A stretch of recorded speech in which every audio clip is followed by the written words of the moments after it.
যদি একদিন এমন হয় পরের দিন আর সকাল না হয়, আমি এমনই কারোর খোঁজখবর নিই না, কিন্তু প্রতিদিন আমার কাছের মানুষগুলোর জন্য দোয়া করতে ভুলি না। যে কাজটি আল্লাহর জন্য আন্তরিকতার সাথে করা হয় সেটি রয়ে যায়। সব কিছুতেই একটি রহমত থাকে। অন্তরের উপর রহমত হলো সর্বশক্তিমান, সকল ক্ষমতার অধিকারী আল্লাহর উপর খুশি থাকা। খাবার এবং পানির চাইতেও মানুষের জন্য জ্ঞান বেশি দরকার। কেননা খাবার এবং পানি তাদের দিনে একবার বা দুইবার প্রয়োজন হয়, কিন্তু জ্ঞান প্রয়োজন তাদের প্রতিটি নিঃশ্বাসেই।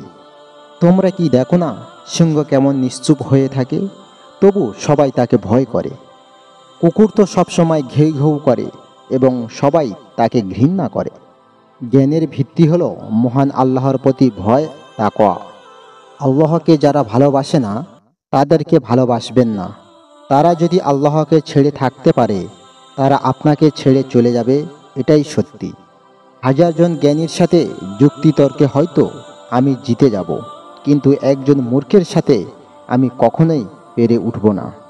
যে কথা ভেবে আমার অন্তর প্রশান্ত হয় তা হলো আমার জন্য যা নির্ধারিত আছে তা কখনো আমাকে ছেড়ে যাবে না, এবং যা কিছু আমার পাওয়া হয় না তা কখনো আমার জন্য নির্ধারিত ছিল না। কোনো ব্যক্তি যদি জ্ঞানী হয় তাহলে নিজের পাপগুলোর ব্যাপারে উদ্বেগ থাকে, অন্যদের দোষ ধরা থেকে বিরত রাখবে। কিছু মানুষ পৃথিবী থেকে চলে গেছেন, কিন্তু তাদের চরিত্র তাদের আজও বাঁচিয়ে রেখেছে।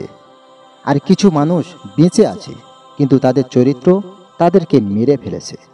যে আপনার জন্য অন্যদের নামে গীবত করে, সে আপনার নামেও অন্যদের কাছে গীবত করবে, আর এটাই সত্যি। আলেমগণের উদাহরণ হলো বৃষ্টির মতন। তারা যেখানেই গমন করেন সেখানেই কল্যাণ হয়। যে ব্যক্তি অন্যের খারাপ চরিত্র নিয়ে অভিযোগ করল, সে নিজের চরিত্রের খারাপ দিকটি প্রকাশ করে দিল।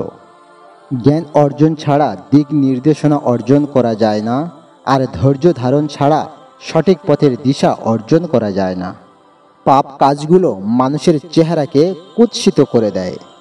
কেউ যখন আমাকে খেপিয়ে তোলে, আমি মনে করি আল্লাহর পক্ষ থেকে তা একটি উপহার। তিনি আমাকে নরম হওয়া শেখাচ্ছেন।